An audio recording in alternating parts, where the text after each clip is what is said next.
Antes de iniciarmos essa aula, quero lembrar que todo o conteúdo está sendo gravado e que é protegido por direitos autorais, além de ser de propriedade intelectual da nossa escola.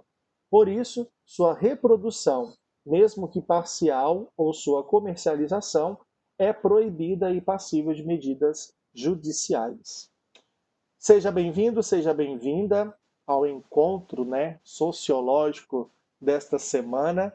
Eu me chamo o professor Josimar, do Colégio Castro Alves, e estou aqui com a minha turma, ou melhor dizendo, minhas turmas, mas tendo aula virtual em conjunto, em sala unificada, minha querida primeira série. Bem-vindo e bem-vinde a todos.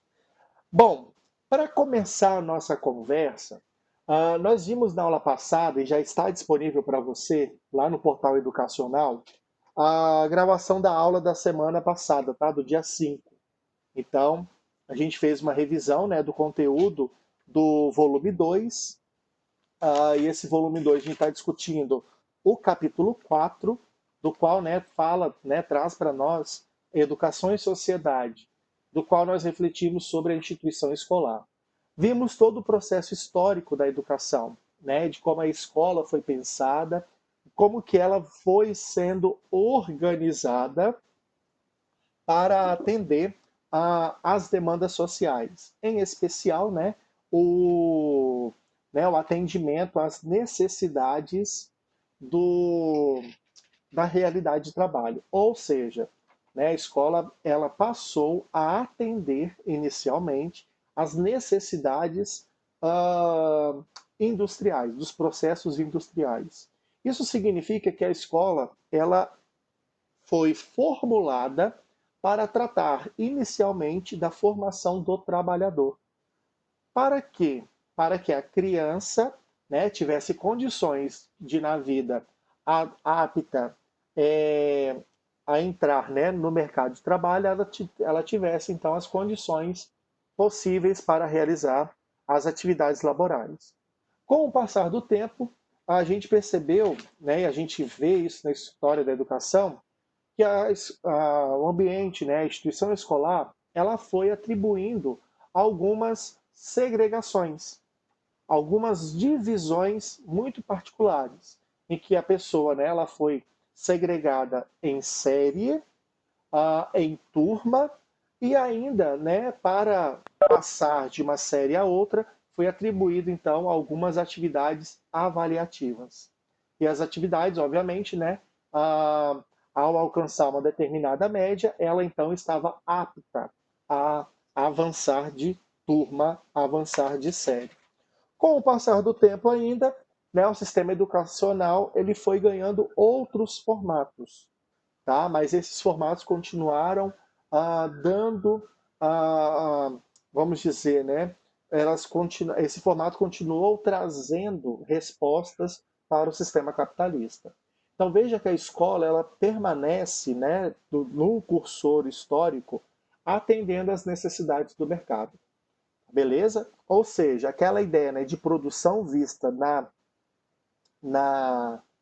na indústria, ela foi muito fortalecida no ambiente educacional, sendo que o aluno ele passou a ser cobrado, ele passou a ser avaliado mediante as suas produções. O aluno que avalia, ou melhor, o aluno que produz, ele produz de maneira satisfatória, ele terá, obviamente, condições de estar, apto a avançar em uma série para outra, de uma série para outra. E assim, então, a escola passou, a hierarquizar determinados conteúdos e determinadas relações, de uma matéria em relação à outra. E aí, então, essa hierarquia passou a formatar o currículo educacional. Sendo que, olha que interessante, pessoal, essa formatação, ela possibilitou a escola, por exemplo, e até mesmo os alunos, a darem uma maior prioridade àquelas matérias que de fato vão contribuir, ou seja, que tem o maior peso para o mercado de trabalho. Não é à toa que a gente vê, em muitos casos, de alunos ou até mesmo, né, de familiares que induzem aos filhos a escolherem ou darem prioridade às matérias que têm o maior, que deem, né, uma maior possibilidade aí de ingresso ao mercado de trabalho, que dê muito dinheiro. Já parou para pensar nisso? Que quando a gente fala em educação e formação universitária ou formação para o trabalho, a escola ela é um processo transitório, e nesse processo transitório, né, o aluno ele é levado a pensar sempre naquilo que vai trazer um retorno financeiro satisfatório. Por isso, né, que os cursos que dão dinheiro, por exemplo, são os mais procurados, tá? Sempre pensando na ideia do mercado de trabalho. Parou para pensar nisso? Ou essa aí não é a realidade de Cariacica? Eu acho que não é a realidade de Cariacica, hein? Ou é? Hã? Bom, e aí então, né, temos a graça de pensar, por exemplo, nas transformações sociais. Veja que a escola, é claro, né, que a escola tradicional ela atende um determinado mercado, esse mercado é o mercado produtivo. Porém, essa unidade, né, essa instituição escolar, ela traz, né, como uma das suas funções a socialização. Veja que a palavrinha socialização ela vai se fazer presente por um bom tempo nas nossas discussões da sociologia, e ela se faz muito mais presente em determinadas temáticas.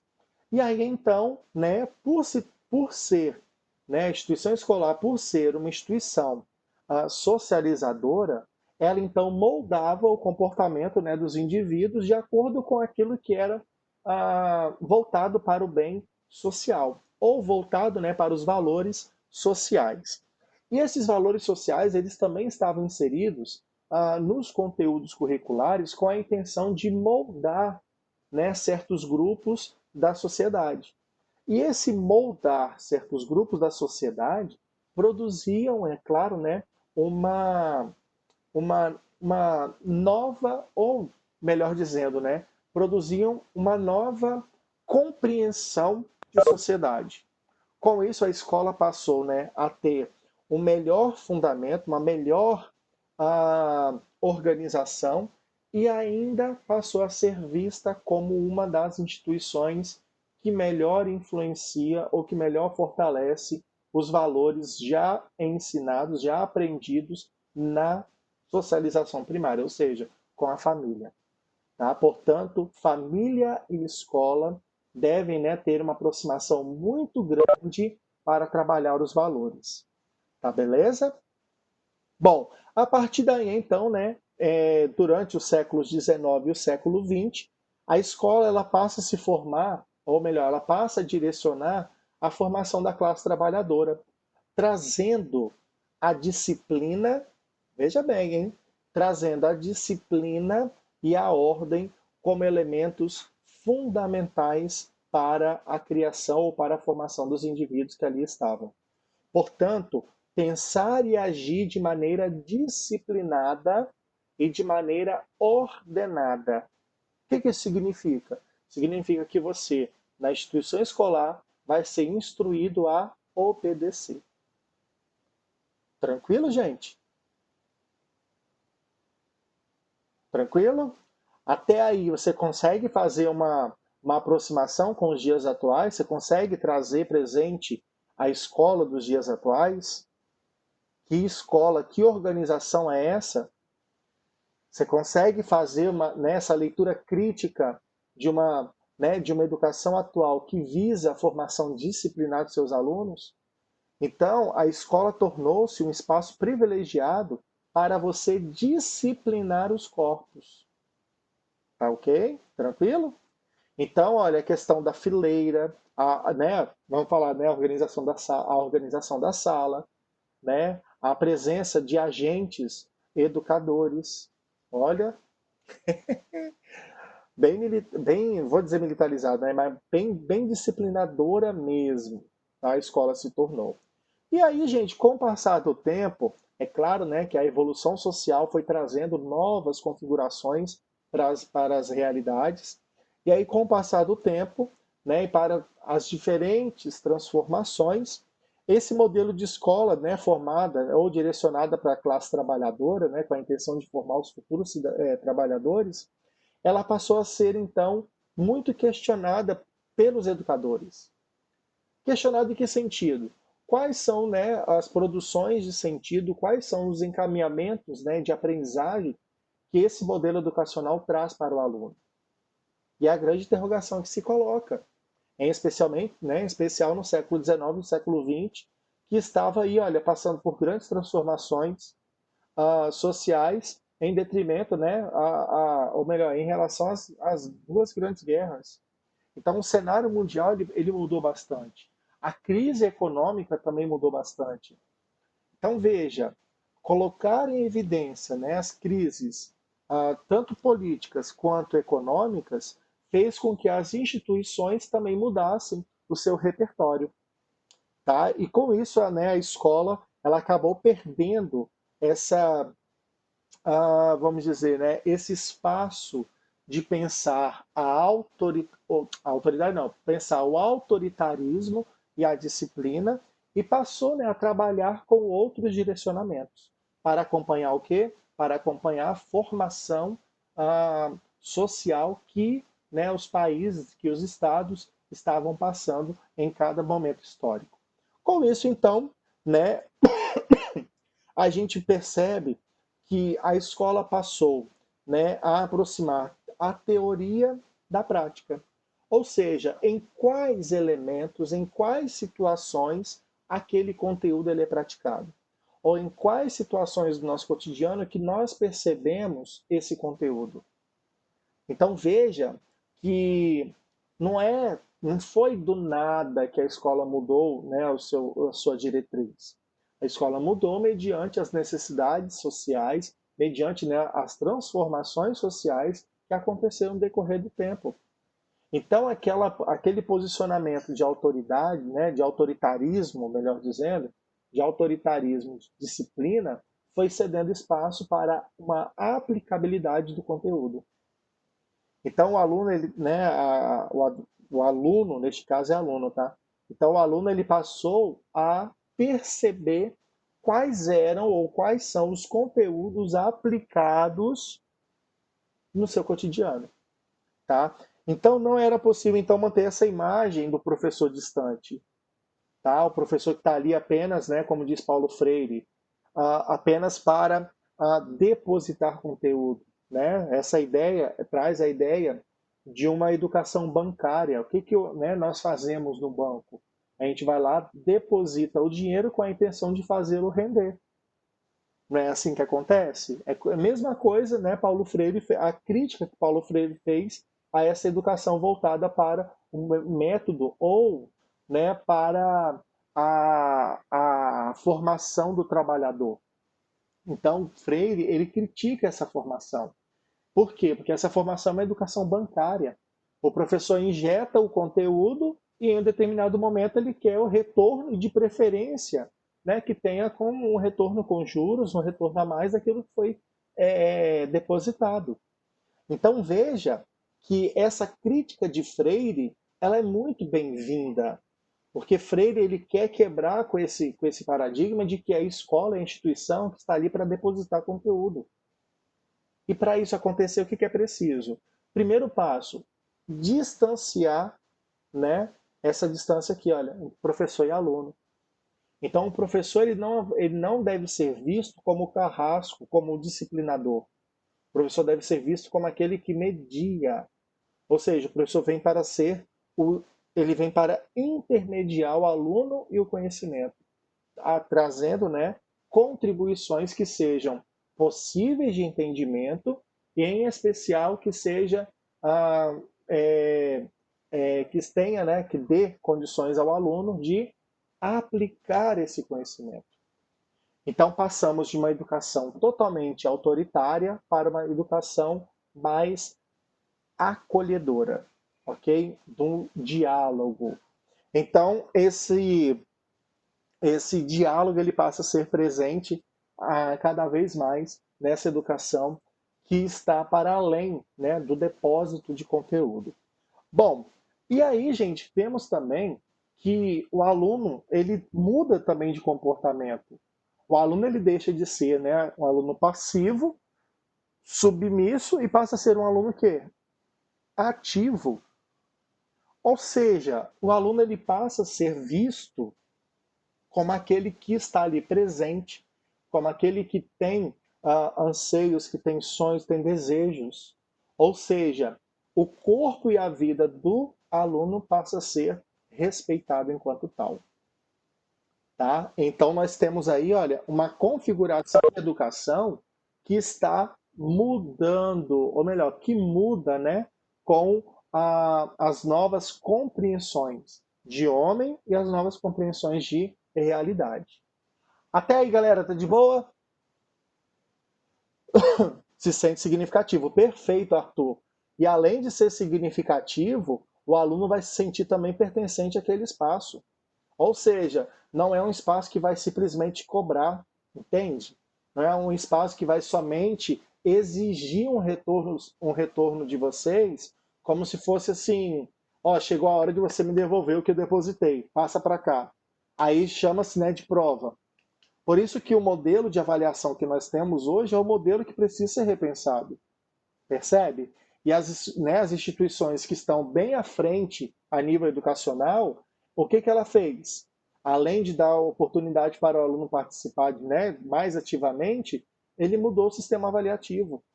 Hoje, né, os grandes países que têm aí, né, um avanço imensurável na educação, não trabalha com o sistema de prova que nós trabalhamos.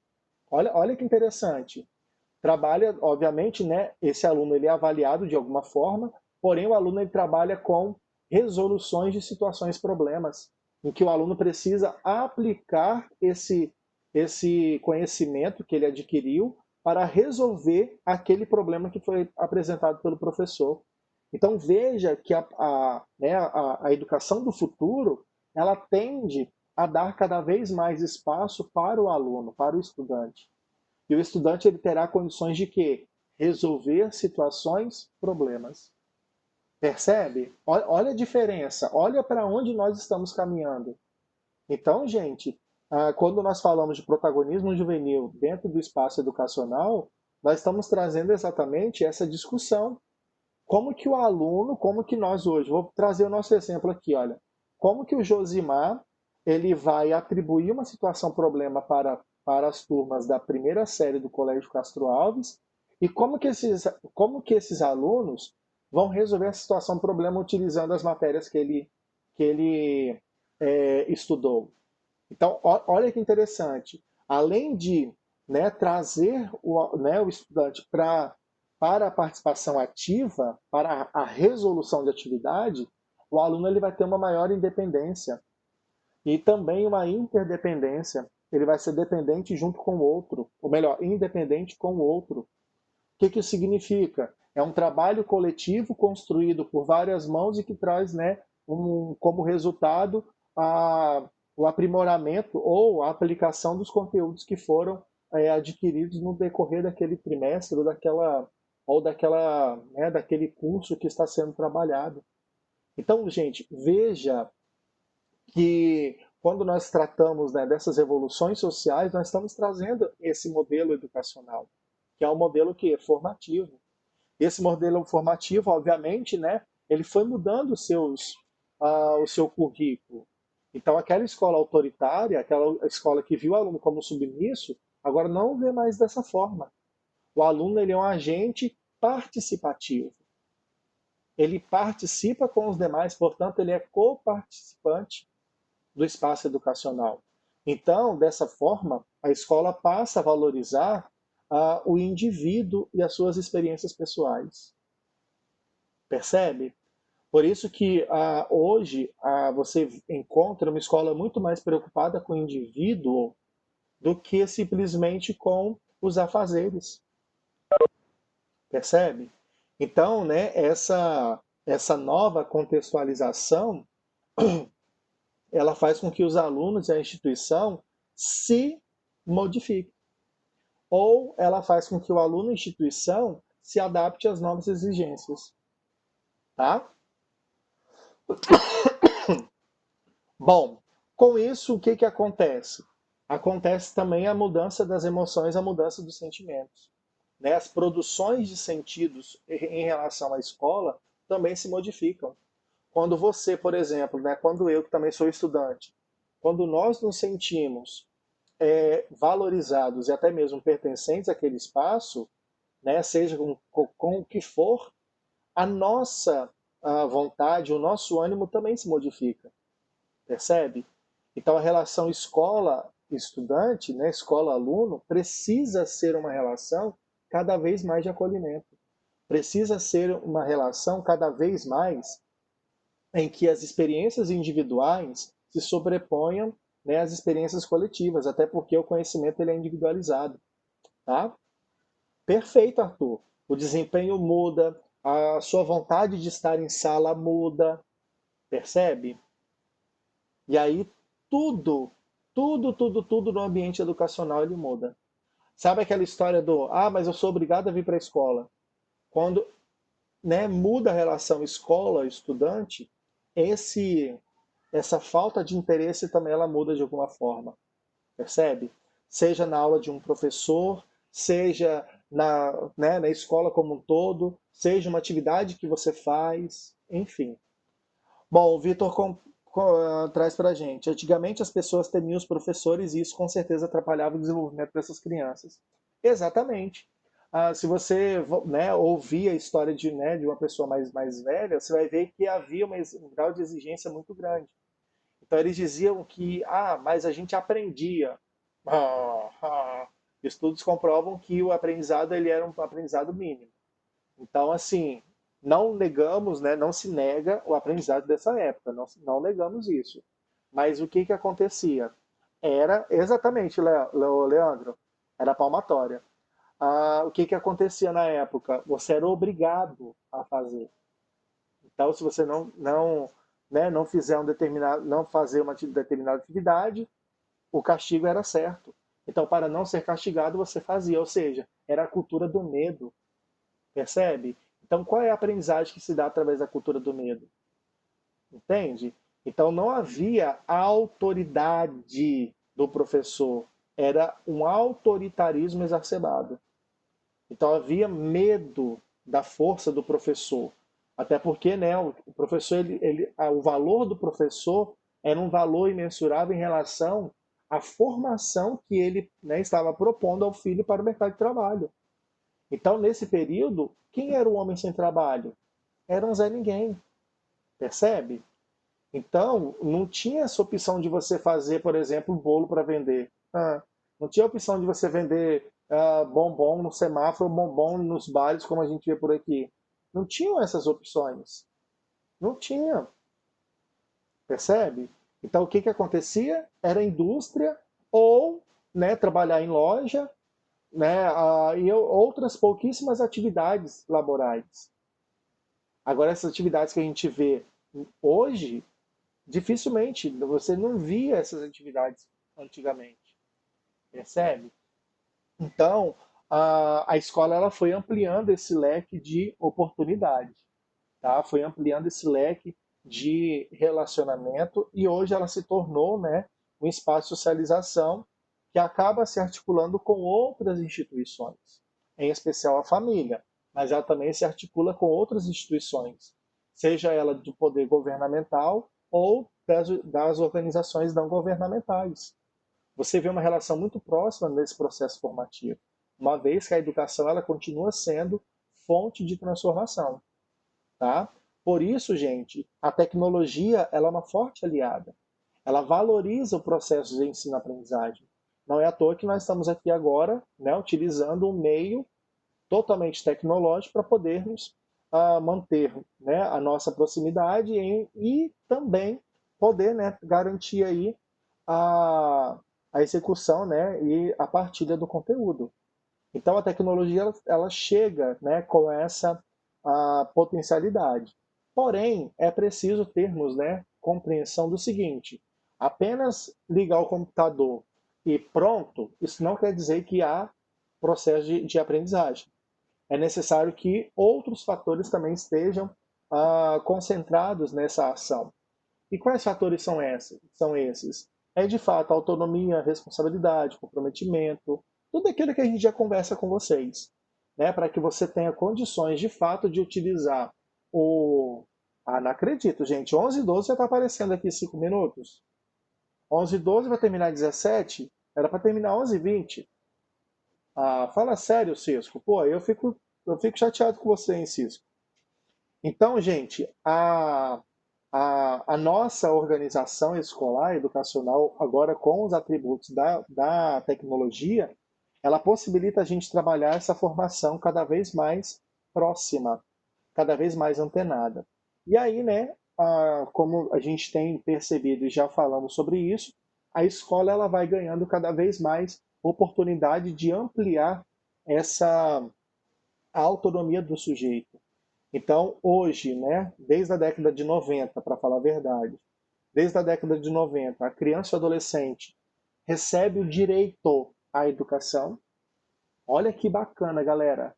Eu assim, lamento profundamente as críticas, né? Claro que tudo é cabível de crítica, eu também tenho algumas críticas em relação ao Estatuto da Criança e do Adolescente.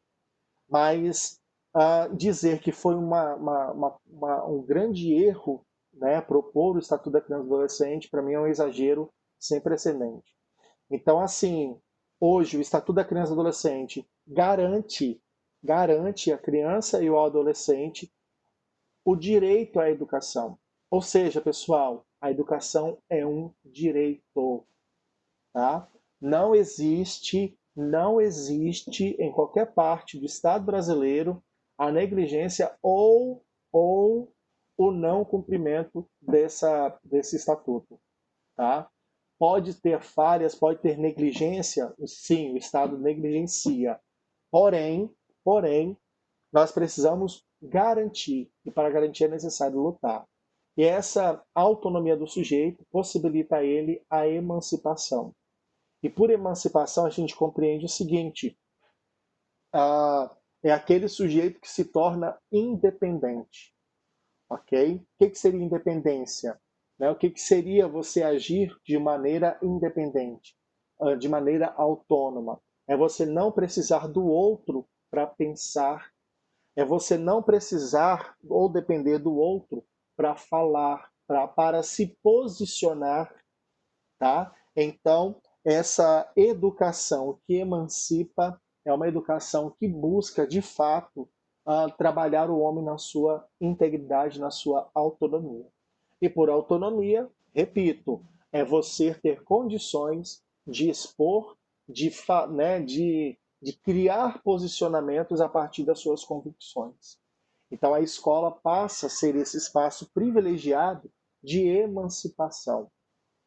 Olha que bacana, gente. Olha, a história da educação ela é tão linda, que assim merece o tempo, né, da nossa manhã para a gente falar sobre ela. E falar da educação, né, essa educação emancipatória, é falar desses processos que de fato nos possibilitam sermos pessoas melhores, sermos pessoas diferentes, tá? E o fato, né, de sermos pessoas diferentes é também aquela, né, instituição que acolhe a pluralidade. Então, né, uma das instituições que tem o maior nível de diversidade é a instituição escolar. Então, a escola hoje ela carrega consigo essa essa diversidade, né, essa pluralidade, com a intenção de formar homens e mulheres, cidadãos que cumprem com as suas obrigatoriedades, mas em especial que têm os seus direitos garantidos. E o espaço escolar é esse espaço privilegiado de acolher, né, acolher os diferentes e formá-los de maneira igualitária, ou seja, né, dando o sentido de equidade para todos nós. Amores, lamentavelmente, 1 minuto, encerrando a gravação.